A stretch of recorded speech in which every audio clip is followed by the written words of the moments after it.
Las erupciones volcánicas son una de las fuerzas más impactantes de la Tierra. Desde espectaculares fuentes de lava hasta explosiones mortales. Pueden sepultar ciudades enteras bajo nubes de gas y ceniza, o convertir ríos tranquilos en torrentes violentos de lodo y escombros. A los científicos les cuesta trabajo entender estas bombas de tiempo. Este suceso, que resultaría ser un acontecimiento sin precedentes, nos cogió a todos por sorpresa. Daremos vueltas por el globo terráqueo mostrando las erupciones más importantes de todos los tiempos, cada una más devastadora que la anterior, conduciendo probablemente la mayor fuerza destructiva que podría cambiar el mundo tal cual lo conocemos.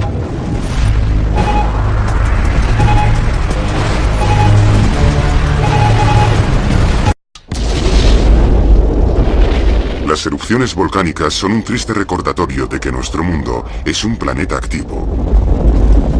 Su fuerza destructiva tiene una antigüedad de más de 4 billones de años. Una fuerza que infunde respeto. Los volcanes son una combinación de la bella y la bestia. El poder de crear y destruir. Desde el principio han cumplido una función vital. Despedir calor, gases y minerales desde lo más profundo de la corteza terrestre. Esos subproductos resultan vitales para la vida humana, creando la atmósfera terrestre. Si los volcanes no existieran, tampoco existiríamos nosotros. Para mí es uno de los espectáculos más fascinantes que jamás he presenciado, pero para las personas que viven a sus pies, es el ente más terrorífico y destructor con el que se han tropezado. La misión del cámara Jeff Miklis de filmar los volcanes más famosos implica ciertos riesgos. En una montaña burló a la muerte por los pelos al pasar por su lado una mezcla letal de gas y ceniza. Se oyó un estruendo infernal, como un tren de carga con flujo piroclástico descendiendo velozmente por el valle donde habíamos acabado de estar. 5 minutos en cualquier dirección y no lo hubiéramos contado. Miklis arriesga su vida para grabar la belleza de los volcanes. Otros, sin embargo, la arriesgan registrando su intensidad. Algunos de nosotros hemos tenido alguna que otra experiencia donde hubiéramos podido acabar de una u otra forma, dependiendo de algo insignificante que sucedió. Durante los últimos 60 años, las erupciones volcánicas han acabado con la vida de unos 27 científicos, pero aún así su cruzada por el conocimiento continúa. Como término medio, de entre 50 a 60 volcanes entran en erupción cada año. Y unos 20 están a punto de estallar en cualquier momento. Todos son chimeneas en la superficie terrestre. La mayoría tiene lugar en el Anillo de Fuego, una zona en la cuenca del Pacífico donde las placas tectónicas colisionan, permitiendo así la expulsión de las rocas fundidas o magma. El magma viscoso cargado de gas provoca erupciones explosivas. Un magma menos viscoso con menos gas es menos volátil. Para comparar y categorizar las erupciones, los científicos han desarrollado el índice de explosibilidad volcánica o la escala BEI. A mayor tamaño de la erupción, la escala denota una mayor nube de ceniza, más volumen de material emitido y mayor erupción explosiva. Las actividades volcánicas registradas aquí comenzaron con una erupción no explosiva, alcanzando su apogeo con una supererupción que alterará el planeta, una que los expertos afirman que ocurrirá con el tiempo. Kilauea, febrero de 1983 hasta hoy, escala de BEI 01, tipo punto caliente, factor clave, magma de viscosidad baja. Hawái es un asombroso paraíso tropical. Pero debajo de esas arenas doradas y selvas fastuosas, hierve una caldera de intenso calor y extrema violencia. Este es el emplazamiento de una de las creaciones volcánicas más espectaculares del planeta. Todas las islas hawaianas son de origen volcánico, cimentadas hace más de 70 años sobre una robusta formación geológica denominada correctamente punto caliente. Un punto caliente es una zona estrecha que manifiesta una efusividad magmática. La temperatura se eleva y a medida que se acerca a la superficie terrestre, el mismo calor funde la roca y la roca fundida emana como lava. Febrero de 1983, el volcán Kilauea, situado en la gran isla de Hawái, escupe fuentes de lava a una altura de 80 metros. Cuando el magma es viscoso y contiene pocos gases, la erupción volcánica es efusiva, pero aún así sigue siendo peligrosa. Durante 7 años la erupción continúa. La lava avanza lentamente con bastante lentitud como para escapar, pero totalmente imparable. En febrero de 1990 alcanzó el pueblo pesquero de Kalapana. Se evacuaron a cientos de lugareños. Se convirtió en una experiencia bastante desagradable de presenciar porque avanzaba sigilosamente por dentro del poblado. Cada semana desaparecían bloques enteros de casas. Los habitantes tuvieron tiempo de recoger sus pertenencias y en algunos casos hasta su casa, mientras que otros tan solo pudieron ser testigos de la destrucción de la lava a su paso. Nos mudamos esa tarde y 2 días más tarde nuestra casa fue envuelta por las llamas. Vimos cómo la lava se abría camino por nuestro jardín. En diciembre el pueblo entero había desaparecido, sepultado bajo más de 15 metros de roca fundida. Detrás de mí se encuentra lo que un día fue la zona oriental de Kalapana. En 1990 había unos 150 hogares que fueron enterrados por unos 5 pisos de lava. A pesar de las penurias provocadas por el volcán, algunos hawaianos vieron más allá de su tragedia personal. Respetan el poder y la belleza de la lava, una fuerza a la que rendían culto como su dios Pele. No estamos resentidos, ni tampoco sentimos que fuera una pérdida para nosotros, porque sabemos que esta es la tierra de Pele, su Ina, y puede presentarse cuando y donde quiera. Desde 1983, Kilauea ha desplazado casi a 200 familias y ha provocado unos daños millonarios en las propiedades, pero al mismo tiempo ha añadido más de 2 kilómetros de terreno a la isla, continuando así el proceso que creó todas las islas de Hawái hace 70 millones de años. Es el perfecto ejemplo de cómo un volcán puede destruir y crear a la vez. El magma que emana lentamente es una amenaza constante, pero casi nunca produce una explosión violenta. En nuestro próximo caso, un magma más viscoso atrapado en una zona polvorín provoca una erupción volcánica mucho más explosiva. Nubes blancas letales y ardientes descienden sobre miles de personas aniquilando toda una capital caribeña. En nuestro último desastre, un supervolcán infunde terror en el corazón de Europa, arrasando una gran ciudad y ensombreciendo todo el planeta. Las impresionantes nubes y flujo de lava del Kilauea sobre la gran isla de Hawái crean a la vez que destruyen, pero casi nunca son letales.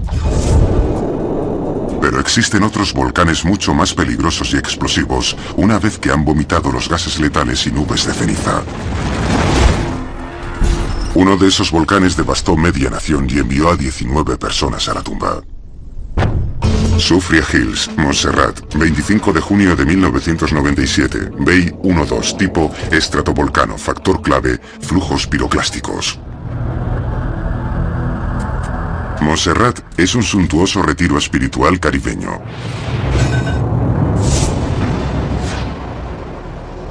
Pero en 1995, y con casi 400 años sin actividad sísmica, el volcán Soufriere Hills vuelve a rugir de nuevo. Durante los 2 años siguientes, varias erupciones escupen ceniza a miles de metros de altura.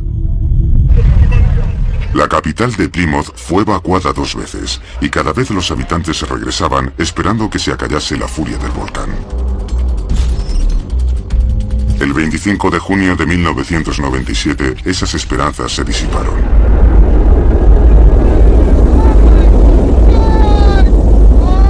A la 1 del mediodía estalla una gigantesca nube de ceniza, con una altura de casi 10 kilómetros, alcanzando al cabo de media hora una temperatura de 800 grados. Flujos de fragmentos de roca y ceniza se precipitan colina abajo a más de 100 kilómetros por hora. A estas nubes letales se las denomina flujos piroclásticos. Rod Daly vive a 3 kilómetros del volcán. Oye la erupción y sale corriendo para ver cómo el flujo se aproxima hacia él a menos de 50 metros.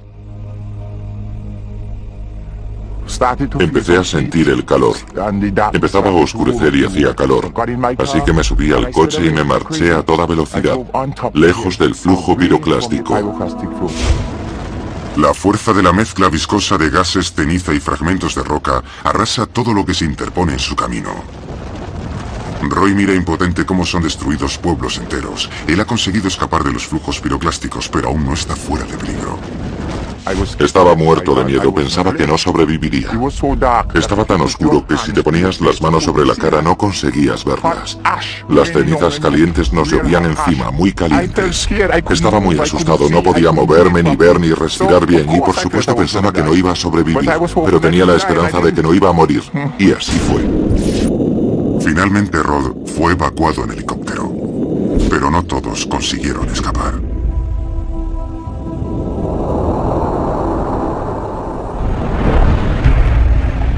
La doctora Sue Luklin es la directora del Observatorio de Volcanes de Montserrat y fue testigo de esta erupción. La velocidad máxima de los flujos piroclásticos en ese día en particular superaron los 240 kilómetros por hora. Aunque se veían venir, poco pudo hacer la gente para escapar. Casi 8 millones de metros cúbicos de flujos piroclásticos cubrieron miles de kilómetros cuadrados, causando grandes estragos o destruyendo cientos de hogares y devastando el único aeropuerto de la isla. Aparte de un único servicio de ferry, Montserrat se encuentra incomunicada del resto del mundo. Pero el volcán aún no ha terminado. Durante los próximos 4 meses, las erupciones y los flujos piroclásticos continúan asolando la isla. Hubo más de 70 explosiones en un mes, algunas veces incluso 4 en un mismo día. Y cada explosión generaba una especie de hongo atómico que se elevaba rápidamente en el cielo, alcanzando una gran altura por encima del volcán. Cada explosión generaba flujos piroclásticos que se extendían por todas direcciones alrededor del volcán. Detrás de mí se puede apreciar su impacto en las montañas Guajes. Una de ellas fue totalmente arrasada al pasar por encima de ella, quemando y carbonizando toda la vegetación a su paso. Los flujos piroclásticos afectaron brutalmente a los recursos naturales de la isla. El número de víctimas mortales fue de 19. La causa de esta violenta y trágica erupción se encuentra en las entrañas de esta suntuosa isla. El mismo proceso que creó este paraíso tropical amenaza con destruirlo. Aquí, el norte y el sur de las placas tectónicas americanas colisionan, introduciéndose en el manto terrestre por debajo de la placa caribeña en un proceso denominado subducción. La subducción tiene lugar a unos 130 kilómetros de profundidad, es decir, unas 80 millas por debajo de la superficie terrestre. A medida que la placa desciende, partes de ella se funden, formando así el magma, y el magma busca su camino hacia la superficie durante muchos miles de años. A diferencia del Kilauea, el volcán Soufriere Hills produce magma viscoso. Durante miles de años forma el clásico cono volcánico compuesto, denominado estratovolcano. El magma contiene una variedad de gases, todos bajo una intensa presión.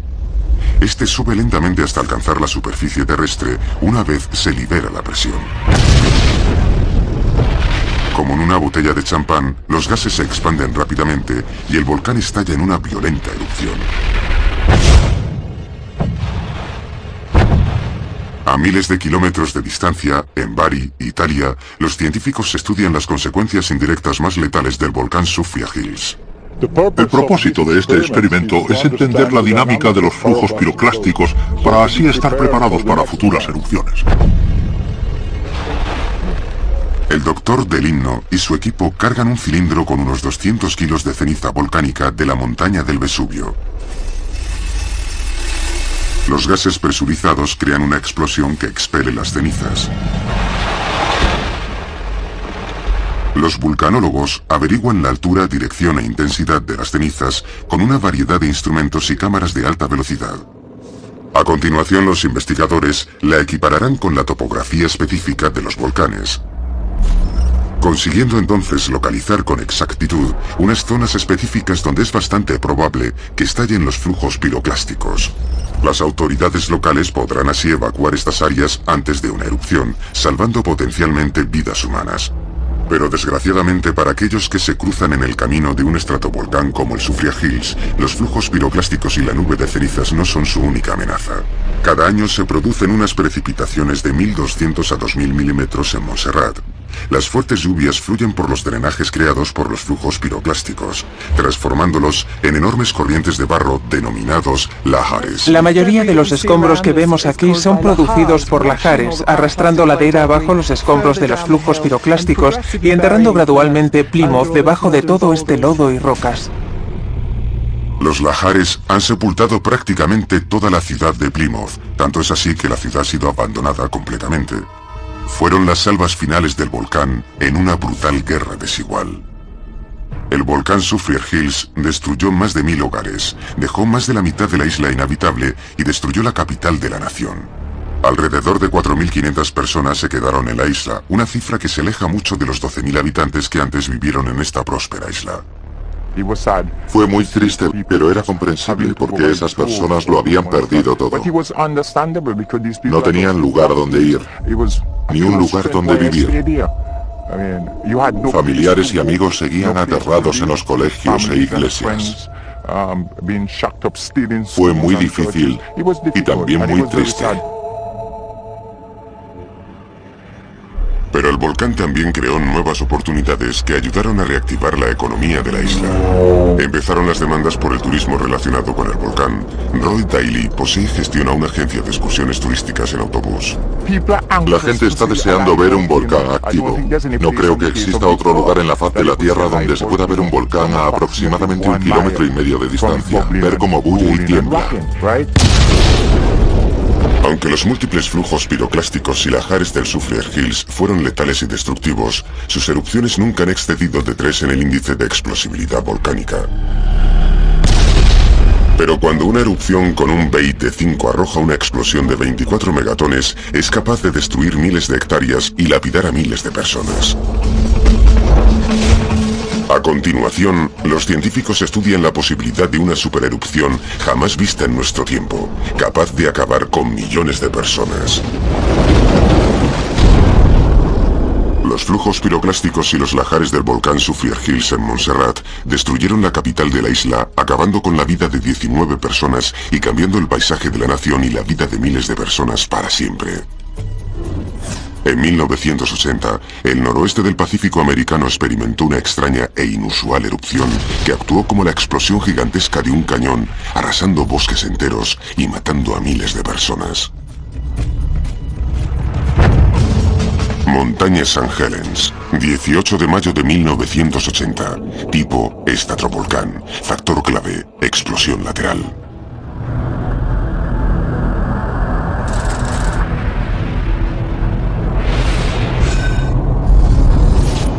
Cascades es una majestuosa cordillera con una longitud de 1100 kilómetros que se extiende desde Canadá hasta el norte de California. Cientos de miles de excursionistas y esquiadores han encontrado refugio y aventura en este paraje.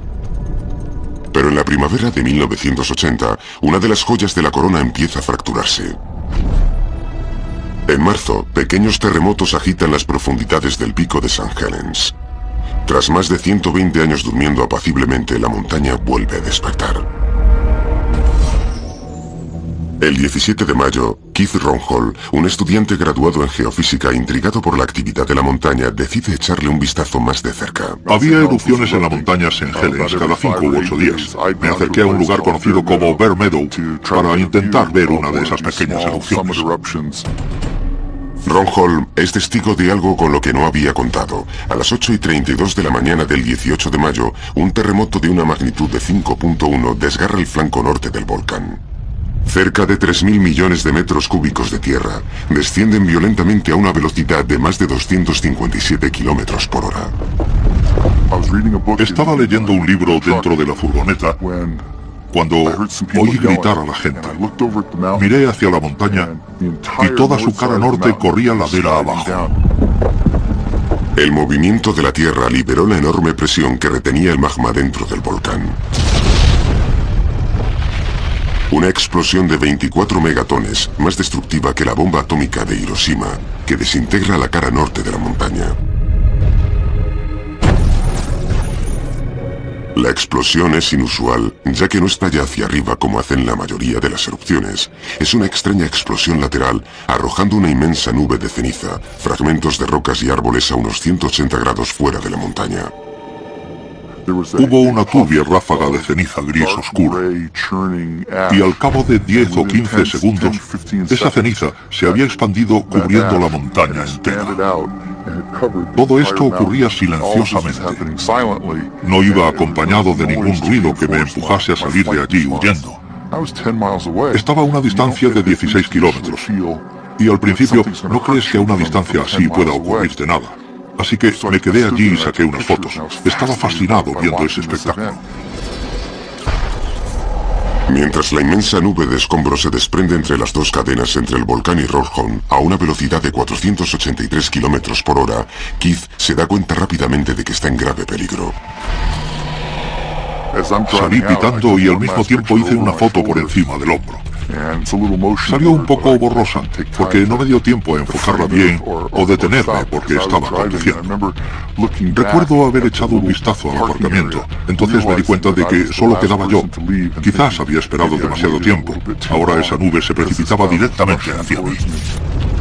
Afortunadamente para Rollholm, la parte más violenta de la explosión toma rumbo hacia el norte y noroeste. La parte que se dirige hacia el noroeste, directamente hacia él, es la de menor intensidad, permitiéndole escapar por debajo de la montaña. La explosión lateral arroja gases y cenizas a una altura de 24 kilómetros. Más tarde, en menos de una hora, una erupción vertical arroja más cenizas hacia el cielo.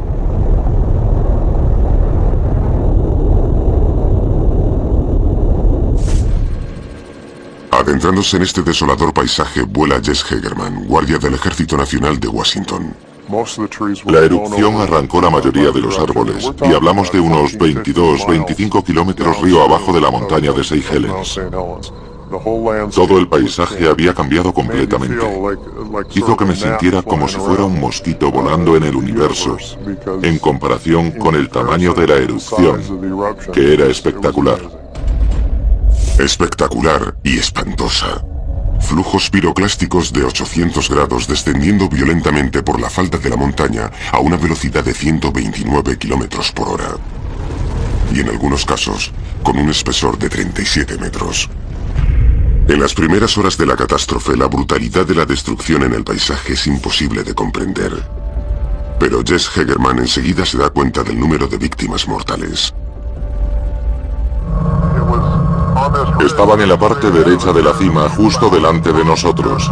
Ahí fue donde encontramos a los dos primeros supervivientes en la zona de la explosión. Y resultó que fueron Jim Schemank y su socio Leonid Spirinov.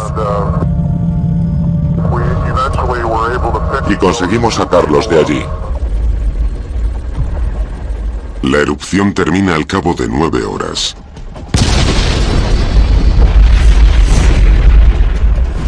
A los científicos les cuesta entender la magnitud titánica del Antes de la erupción, la montaña St. Helens se erguía con una altura de 2.949 metros. Ahora cuenta con 401 metros menos de altura. La explosión destruyó tal cantidad de árboles suficiente como para construir 300.000 hogares. Miles de troncos siguen esparcidos por el lago Spirit, a 5 kilómetros de la cumbre. El volcán arrojó más de 508 millones de toneladas de cenizas esparcidos por todos los Estados Unidos en 3 días. 2 días después de la erupción, los geólogos consiguieron ver de cerca la devastación. Era como pasear por la luna. Nunca he visto nada igual. Esta zona de 600 kilómetros totalmente devastada. No había ningún ser vivo en toda la zona. Ningún insecto, pájaro o animal. Tan solo había un único color, y era el color gris de los depósitos. La tierra estaba cubierta de rocas calientes y despedía humos y gases por doquier. En los meses siguientes a la erupción, equipos de expertos estudiaron detenidamente cada faceta de la montaña. Una singularidad de la montaña St. Helens fue que mucha gente oyó la erupción hasta en Canadá, pero testigos oculares como Keith Ronhol, que se encontraba a 16 kilómetros de distancia, no oyó nada. Debido a que la estructura de la temperatura en la atmósfera se enfría con la altura, las vibraciones de la explosión se alejan de la superficie terrestre. Y cuando alcanzan la estratosfera y la temperatura vuelve a aumentar con la altura, descienden. Así que nadie de 10 a 60 kilómetros de St. Helens pudo haber oído la erupción. Desde 1980, la montaña ha experimentado decenas de miles de terremotos de poca intensidad y mínimas erupciones. De modo significativo, desde 2004, el volcán ha estado escupiendo lava continuamente, creando una gigantesca cúpula de lava que aún sigue creciendo en la actualidad. La tarea de vulcanólogos como Rick Lahusen es descubrir formas de controlar toda esta actividad. Lo que necesitábamos era encontrar la manera de depositar allí nuestros instrumentos sin poner ninguna vida en peligro, y así controlar los cambios de las erupciones. Así que se nos ocurrió esta estructura de acero inoxidable que se asemeja a una araña de patas largas, y por eso le pusimos el mote de araña.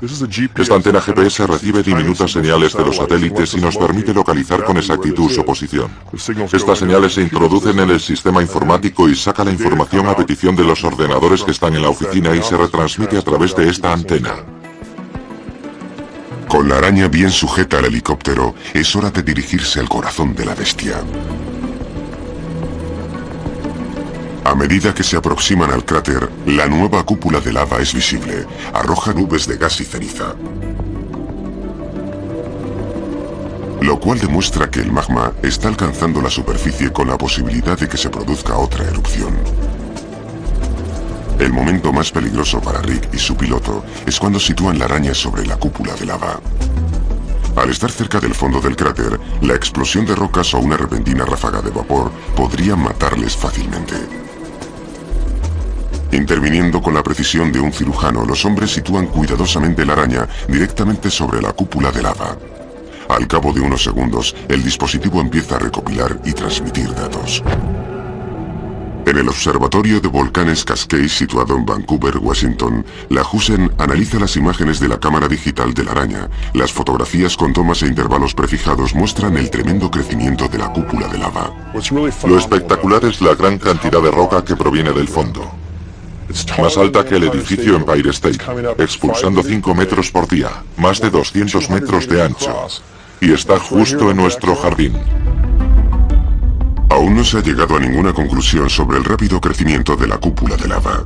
Sin embargo, los geólogos advierten que una erupción similar a la de 1980 es posible que ocurra, pero improbable. Sin embargo, están seguros de que en un futuro se producirán ciertas erupciones. Sea lo que depara el futuro, el pasado reciente de la montaña continúa teniendo repercusiones en la actualidad, en particular sobre aquellos que lo presenciaron. Es impresionante ser testigo de este espectáculo.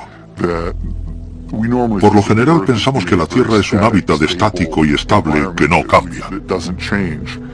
Pero cuando eres testigo de la erupción de un volcán y ves cómo un fragmento de roca sale disparado por los aires, seguido por una nube dinámica y turbia de cenizas, arrasando decenas de miles de kilómetros de bosque,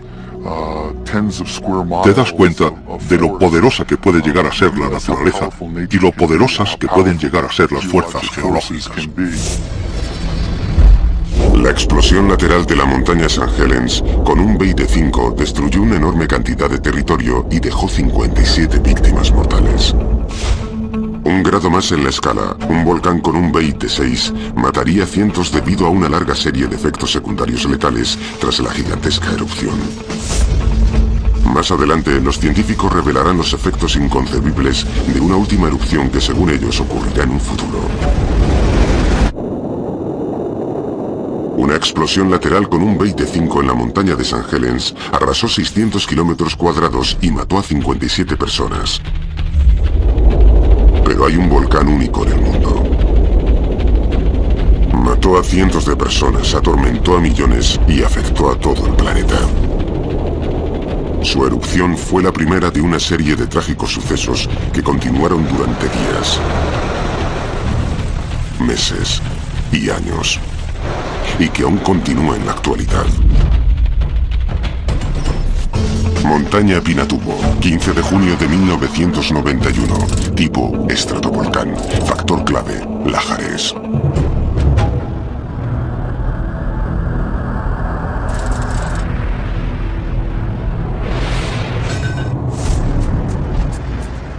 Luzón es la isla más grande del archipiélago filipino. Con una población de 56 millones de personas. La capital es Manila, donde se encuentra la montaña Pinatubo. Durante siglos, millares de personas han habitado la montaña. Los agricultores cosecharon arroz y otros cultivos en esta tierra tan fértil. Lo que muchos lugareños no sabían o creían es que la montaña es un volcán. Incluso algunos de los expertos que lo sabían creían que estaba inactivo. El 9 de junio de 1991, la montaña entra en erupción por primera vez en más de 500 años. Erupciones, terremotos, flujos piroclásticos y cenizas azotaron la isla día y noche. El doctor Kevin Rodolfo, geólogo, llega 4 días después. La nube de cenizas era tan densa que apenas podías ver a más de 6 metros. Había fragmentos del tamaño de un huevo de gallina cayendo sobre nosotros. El 15 de junio, una enorme erupción arroja 5 metros cúbicos de escombros a una altura de 35 kilómetros. La cima de la montaña se derrumba desencadenando una serie de terremotos de elevada magnitud. Rodolfo es uno de los tantos de miles que quedaron atrapados en la ciudad de Olongapo, a 33 kilómetros de Pinatubo. Durante la erupción estuve siempre muy asustado. Cada 3 minutos había temblores de tierra perceptibles. Uno de tal magnitud que haría que te echaras a correr de forma impulsiva fuera de un edificio. Pero fuera la realidad es igual de escalofriante. Empezaron a aparecer horizontalmente unos relámpagos rojizos en el cielo. Y los truenos aparecían casi a la vez que los relámpagos. Estos rayos intranube son provocados por la carga estática en la nube de ceniza. Casi nunca son peligrosos ya que caen en horizontal en lugar de vertical. Aún así, el temor por las condiciones en el exterior impedía que los lugareños barrieran las cenizas de sus tejados, lo cual acarrearía funestas consecuencias. El mismo día de la erupción, un tifón azotó la ciudad de Luzón. Las fuertes lluvias se mezclaron con la ceniza. Como la ceniza está formada a partir de minúsculos fragmentos de roca y minerales, la suma del agua lo convierte en una sustancia semejante al cemento. Para aquellos con varios centímetros de ceniza en sus tejados, resultó ser una mezcla mortífera. El paso del tifón empapó la ceniza de agua, haciéndola así más pesada y provocando el desprendimiento de los tejados y desplomando las paredes de las casas. Por si esto fuera poco, inmensos flujos piroclásticos invadieron los valles alrededor del Pinatubo con escombros. Una vez más el tifón convierte un subproducto volcánico en un arma mortal, los lahares.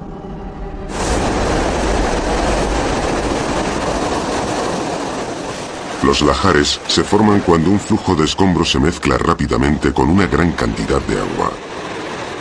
Este flujo embravecido se precipita ladera abajo, destruyendo cualquier cosa o persona que desgraciadamente se interponga en su camino. Imagina una máquina excavadora desplazándose a unos 25 kilómetros por hora, golpeando la estructura de un puente. El puente se descoyuntaría. Ese es el mismo impacto que dejaron los grandes y rápidos fragmentos de rocas. Después de 9 horas de pesadilla, las erupciones cesaron. Las secuelas, más de 300 muertos y decenas de miles sin hogar.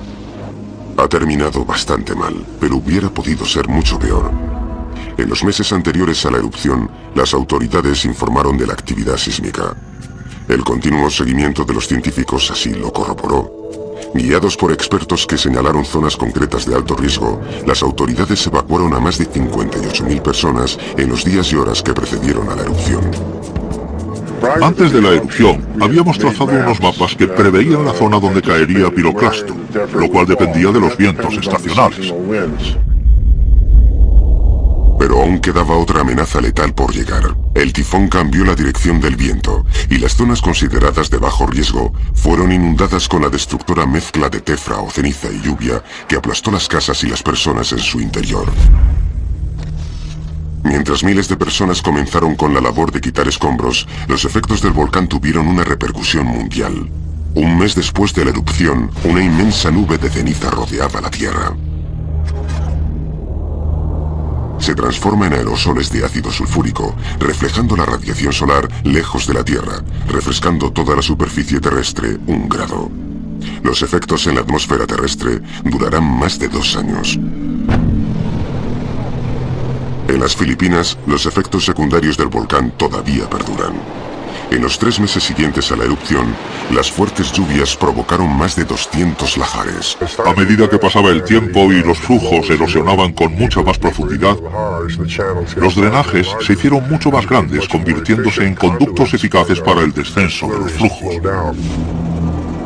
Para ayudar a los cientos de personas que se encontraban en zonas de riesgo, se instalaron puestos de observación río arriba. Cuando avistaban un lahar, llamaban por radio a los sacerdotes como el padre Néstor Tayac, que a continuación hacía sonar las campanas en señal de alerta. El sonido de las campanas podía escucharse por toda la comunidad a cualquier hora de la noche en señal de alarma o alerta. Alerta, estad preparados, se acerca un lahar.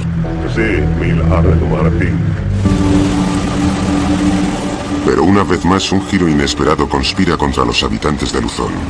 En octubre de 1995, otro gran tifón azota la isla y pone en alerta los puestos de observación. Desgraciadamente, las fuertes lluvias que provocaron los lahares aún no estaban cargadas de sedimento cuando pasaron por este puesto de observación. Por consiguiente, los puestos de observación únicamente advirtieron que una corriente de agua se precipitaba ladera abajo, pero a medida que el agua discurre por el drenaje, erosiona mucho material suelto, convirtiendo un lahar en una composición aproximada de 80% de sedimento y un 20% de agua. Cuanto mayor es el porcentaje de sedimento, más intenso es el lahar, irrumpiendo con una fuerza desmesurada.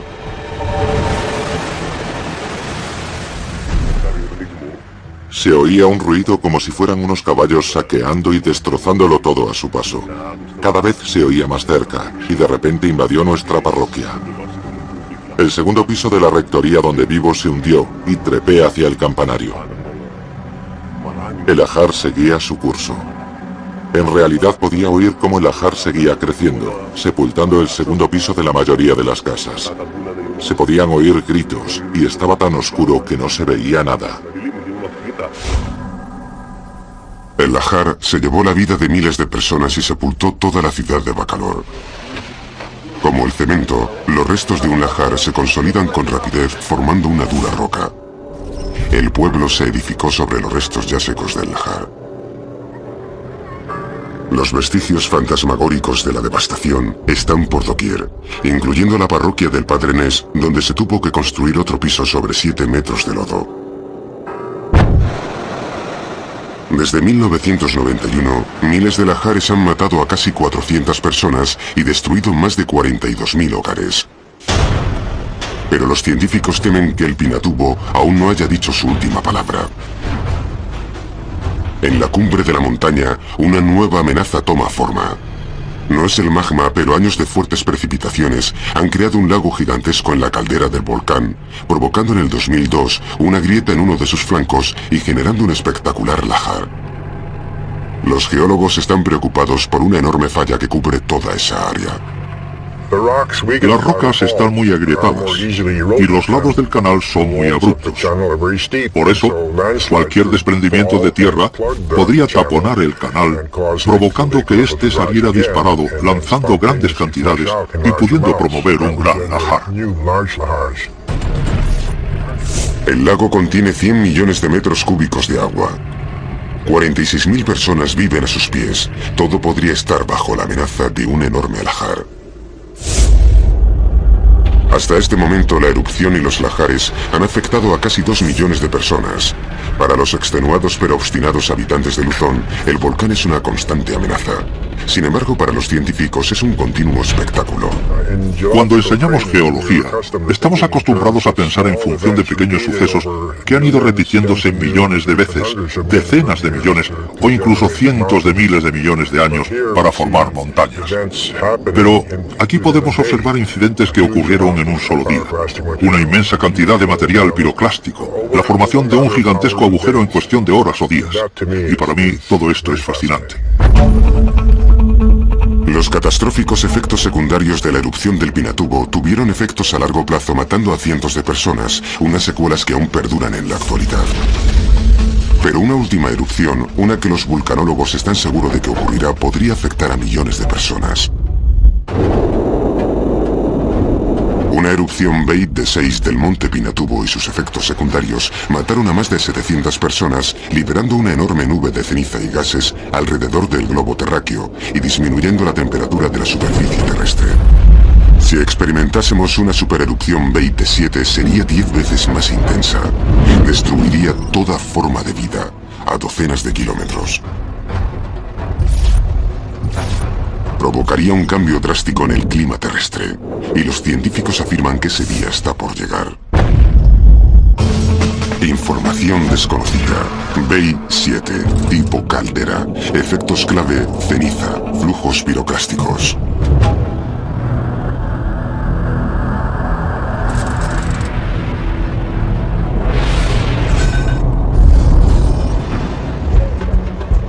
Los 5 millones de habitantes en la zona de Nápoles, Italia, viven en la zona de riesgo volcánico más alto del mundo.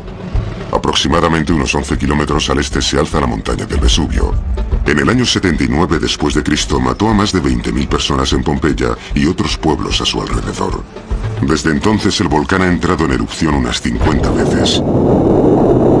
La última vez en 1944. El Vesubio se alza imponente sobre Nápoles como una constante amenaza. Pero a 15 kilómetros al oeste encontramos un volcán mucho menos llamativo pero más letal, Campi Flegrei. Campi Flegrei es una enorme caldera de 13 kilómetros de diámetro con una serie de cráteres dispersados en su interior. 350.000 personas viven en la actualidad en las paredes de la caldera. Como el Campi Flegrei no es un alto volcán tan imponente como el Vesubio, llama muy poco la atención. Pero los vulcanólogos como Steve Self conocen la descomunal fuerza que esconde en su interior. Nos encontramos en mitad de un volcán con una sorprendente actividad desde que se formó hace alrededor de 35.000 años. En esta área se han producido repetidas erupciones que han llevado a la formación de cráteres como en el que estamos.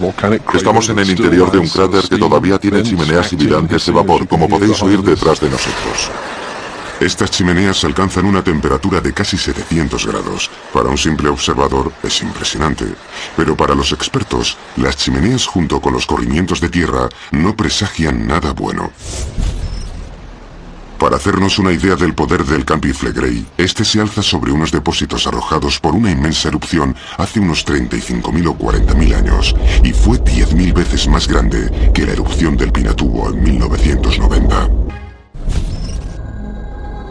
Esos acantilados de 80 metros de altura en Sorrento, a 30 kilómetros del Campi Flegrei, están formados de compuestos volcánicos arrojados por esa inmensa erupción.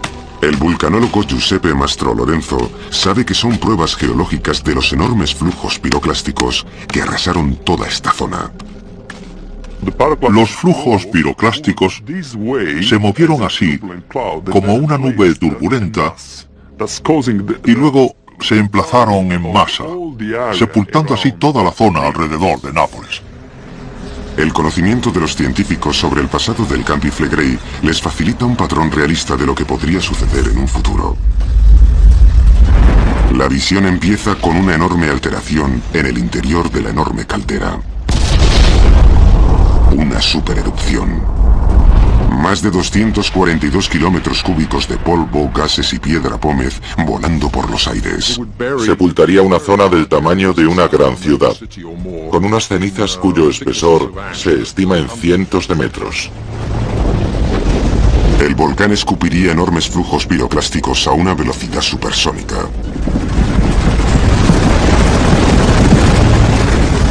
Los edificios que no fueran sepultados por la ceniza serían derribados por la fuerza de los flujos o incinerados por su temperatura de 800 grados. La ciudad que antes se alzaba orgullosa ha sido totalmente devastada. Es apocalíptico el número de muertos provocado por los flujos y la ceniza. Creemos que en el supuesto de una enorme erupción, millones de personas morirían. El número de víctimas y la destrucción se extenderían mucho más allá de su epicentro.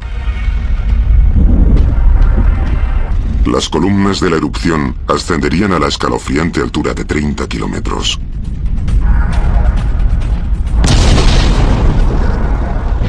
Las densas nubes de ceniza Asfixiarían a las ciudades cerca de la caldera, hasta alcanzar la ciudad de Roma a 225 kilómetros de distancia, cayendo incesantemente sobre la ciudad más de 20 centímetros de ceniza.